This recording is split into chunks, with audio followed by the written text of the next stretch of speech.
See if I can get that. All right, up and running. Yep, see that okay. All right, so this is an introduction to one of the exponential functions that we're going to be working with extensively as we go through the semester. So understanding this process, writing these equations quickly and easily. Some of you can now, and some of you are still trying to figure this out. No, I can't really say that. I don't think you've looked at it yet. You've been busy with other material perhaps, but you should always look at each of the problems on those worksheets just for 2 minutes a day. And usually after 4 or 5 days, you've got your hand, you get the handle of something. So, all right, so I'm just going to write this quickly. It's been practice. It's been on every test. It's been on every worksheet. So we got 10 going up 9 units. That's your first differential. Next differential from 10 to 37 is 27. So I obviously have a canned problem here. So 9, 27, in case those numbers weren't so friendly. 1980, so x minus 1980. 2024, well, it's 44 years later. All right, so that's how you write that exponential equation. Takes 10 seconds once you learn the process. And then you want to dive in and try to understand at a deeper level what's going on. But I've talked about this quite a bit in previous videos, so I'm just going to move along here. All right, so here's a special one. And you pause the video and see if you can write the equation. And I'll just write it, but you pause and give it a go. All right, so we're measuring from 0. We're going from 0 to 1. Next time, it's not a jump of 1. It's from 0 to 2.71. The jump of 2.7. Oh, 2.71 on the crack of the whiteboard there. X minus 0 divided by 0 to 1, change of 1. I think there's an awful lot of symbols, notation there that we really don't need to write. You don't really need to write 0. I can erase it as I go. Well, I'll write it here. Well, I'll try to erase it even though it's on the track. Times 1, we don't need to multiply by 1. We don't need to divide by 1. We don't need to divide by 1. We don't need to subtract 0. It looks like this is 2.71 to the x. Okay. And that's such an important function that mathematicians, Euler, worked with this, and so it's been given the letter E, probably in honor of the work that he did. So y equals e to the x is a little less than the tripling function, right? If we were tripling, a 1 would get us 3, and if we were doubling, it would get us 2. So it's in between those two functions. So e to the x is an exponential function that's less than, well, I don't know if I really could write this because we haven't looked at negative numbers here, but the base is certainly smaller, right? And it's certainly bigger than a double. So as we look to the future, this is kind of sandwiched between those two. Now, why is it so important? Well, 2 to the x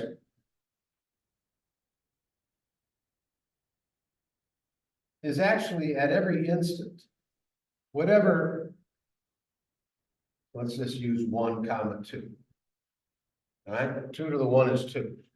But if we were to zoom in on how it's changing there, then it is actually changing at a 0.7 times 2 to the x rate.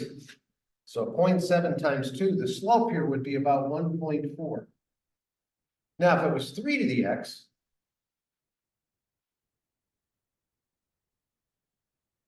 and let's stick at 1, we're going up at 3 to 1. I'm sorry, we're at a 3 units of output, right? 3 to the 1 equals 3. So that's what that is. But we're going up at a rate that is 1.1 times greater than whatever is produced by that tripling function. It turns out that e to the x is between those. 0.7 times 2 to the x, right, is the rate of change. Approximately, these are approximations. Approximately, the rate of change of 2 to the x, and 3 to the x 1.1 times greater than whatever output is generated. And e to the x is 1 times itself. So if I was using an analogy, and I like to use Route 91 because we're right near the Vermont math border.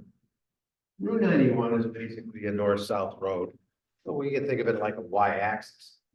That if grandma was at 1 o'clock today, let's just say 1 hour into travel, she is approximately 2.71 units, mile markers, above the Vermont mass border. And her velocity is 2.71 and her acceleration is 2.71. Now, that's pretty powerful calculation, giving us all that information immediately in that scenario. And that's why we study math. I mean, I don't know, if your grandma was out on Route 91 traveling at 2.71 miles an hour. I hope you go out there and get her or call somebody up. And we know she's heading north, velocity positive, a lot of information immediately. So it's a very powerful function. And the money and banking system uses e to the x notation because that's what we're going to do. We're going to change all of our functions into e to the x notation. Okay, that's coming your way. So step 1 is to get familiar with some of the important e to the values. Let's take a look at some of them. Kind of in the corner of the video right now. Let's highlight them. I've got a memorization sheet that I gave you a long time ago. These numbers are on there. And if you're going to get good with this topic of study, you want to memorize those and memorize them quickly. Now remember what a negative exponent does. Reciprocates the base. So really we have 1 over e to the 1.1. On a calculator, getting approximately a third. These are rough approximations, but if you're going to get familiar with a calculation, you have to have number sets. You got to have some number sets. So that's step 1, is really making sure you understand these so that we can change some numbers into e notation. So this is going to be a typical question. You know, what's 6 in e notation? Well, I'll do it for you. I don't expect you to, pick up on this with one 20-minute period of instruction. I'm just giving you what we're going to be heading towards and some of the work we're going to be doing. Well, 2 is e to the 0.7 approximately. And if I'm multiplying that times 3, which is hopefully you're going to learn roughly 1.1. Well, I think our rules of exponents say that this is e to the 0.7 plus 1.1. So it looks to me like e to the 1.8 is generally speaking close to 6. And what is 0.7? The element of 2. Now there's some new notation for you. Okay, so the element of 2 is basically saying log base 2.71 to get 2 is approximately 0.7. That's the exponent.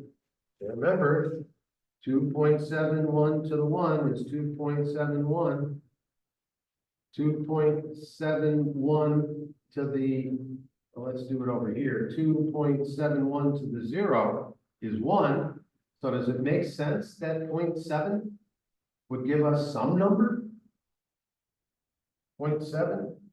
I mean, here's the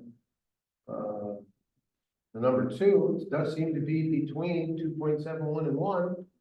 0.7 is between 0 and 1. So on some level, you might ask, well, where did I get 0.7? I did it on a calculator. I did log 2.71 of 2, except that's so important. It's got its own language, ln, for natural log. I'm surprised they didn't name it NL. and an L, the natural log, but no, it's ln. And why did I want to find out what exponent you put on top of e to get 2? Because number sense. Got to get a little feeling for these things. All right, so where was I? I was, oh yeah, 0.7 is the ln of 2, 1.1 is the ln of 3, and it looks like I'm adding them. Ln of 3. And that gets us, I guess, the ln of 6. Yeah, over here. Yeah, 0.7 plus 1.1 gave us 1.8, which appears to be the exponent from the top of e to get 6. Just planting some seeds here. All right, so what are some of the other things we're going to do? Well, we're going to grab some things written in E notation, and I'll just do this one for you quickly. And it's an approximation, so y equals 5. My first, geez, tough time here today. I'm going up 4, so I'm going to 9, and that's going to occur at year 2000. I should have probably put in my shape first. And we'll just say that's there. And I like to standardize. I like to make that jump of 4 3 times bigger. And that's not hard to do because tripling is e to the 1.1. That triples things. So I want this thing to become 1.1. 24 times 1.1 is 26.4. Oh my goodness, I gave myself one that you won't be having to deal with these types of numbers in this setting. So I'll change that because I'm not going to have to deal with anything that, if it gives me pause, I'm not going to ask. So let's say that we want this to be about 8 and x minus 2. Okay, so over here, a 2 is going to get me a 9. And if I want this to be 1.1, 8.8 plus 2, 10.8, roughly, is going to get me 1.1. And e to the 1.1 is 3. So I'm putting 12 on top of 5 to get 17. All right. I'm right there. So we're going to practice that. That's the first one you've seen. So it's not going to mean a whole lot to you at the moment. We're going to look at the inverses. All right, and so the inverses are coming from, setting this to some number and looking at the inverse operations. So what are the inverse operations for this particular problem? Well, the first is addition of 5 becomes subtraction of 5. Multiplication by 4 becomes division by 4. Hope you can see this. And then we're going to have to learn the inverse of e to the. We've been practicing the inverse of 2 to the x. Some of you are starting to get the lingo, log base 2 of x. So what's the inverse of exponentiation? Logging. And this particular log has its own notation, ln. So that takes care of that, and that. We've got division by 8. So that's going to be multiplication by 8 and subtraction of 2, addition of 2. Awkward. I'm sure that's very awkward for you at the moment. Well, what's the inverse? Graphically? Well, I'd look at the 5, and that's x equals 5. It used to be a horizontal asymptote, now it's vertical. Going to get the inverse of fast growth and slow growth. We're going to look at numbers for x, and we're going to want the ln of 1. We're going to want the ln of 3. That's going to help us get this graph. So what makes 1? 4 plus 5 is 9. And if I put a 9 in, I get the ln of 1, which is 0. Right? ln of 1 is 0. You put a 0 on top of e to get 1. Okay, and 0 times 8 is 8. Plus 2 is 2. Oh, over here, 2 got us a 9. Now the inverse of 9 gets us a 2. This is a little bit different than what we do in class for the other functions, but we're going to want this to equal 3, so that's 12 plus 5 is 17. 17 gives us 3. And the ln of 3, 1.1 times 8, 8.8 plus 2. 10.8. So there's nothing really new here. It's just you got to learn some values. You got to learn that e to the 1.1 is approximately 3. We're going to work with that. Otherwise, we've been doing those types of problems, inverses and graphing exponentials. Where else are we going to go with this? Well, we might do a little compound interest problem early on. Right, learn how to, what the principal of the loan is, or principal that you put in a bank to earn some money, in this case compounding. And so let's say that the interest rate is 5%, and you want to double your money. And how long is it going to take? Well, that means A is 2p, divided by p is 2, e to the 0.05, that's 5%. T, solving this equation, sure looks like the inverse of E, just heard it a minute ago, is the ln of 2 equals 0.05t, and we can see the ln of 2 over 0.05, and the ln of 2 is roughly 0.7, divided by 0.05, multiplying by 100, gets us 70 divided by 5, which is what, 14? So it takes you 14 years to double your money. I don't think I had the video there. Tired old guy here. And so we're also going to do some solving of some log equations. We're solving e to the x. We're going to solve the logs as well. Solving ln of x equation. But you know what, the real basic, because you haven't solved these equations yet, and now we got our rules of logs. So there's a multiplication here. Remember, we looked at ln of 2 plus ln of 3. Getting familiar with this is going to help us. So it looks like 2 times 3 gives us 6. So here, x times x minus 2, which is x squared minus 2x. Of course, I got to bring the 2 over. 2 to the 3, so x squared minus 2x minus 8 equals 0. And it looks like we got x minus 4 times x plus 2 equals 0. Can't use negative 2, but we can use 4. So let's put a 4 in and see what we get. What's the exponent to put on top 2 to get a 4? 2. 4 minus 2 is 2. What's the exponent to put on top of a 2 to get a 2? A 1. And 2 plus 1 does add up to 3. These are the types of problems we're going to be doing. Again, I'm not spending any time. I've already spent too much time on the video to keep your attention, perhaps. But I'm giving you a look into the future.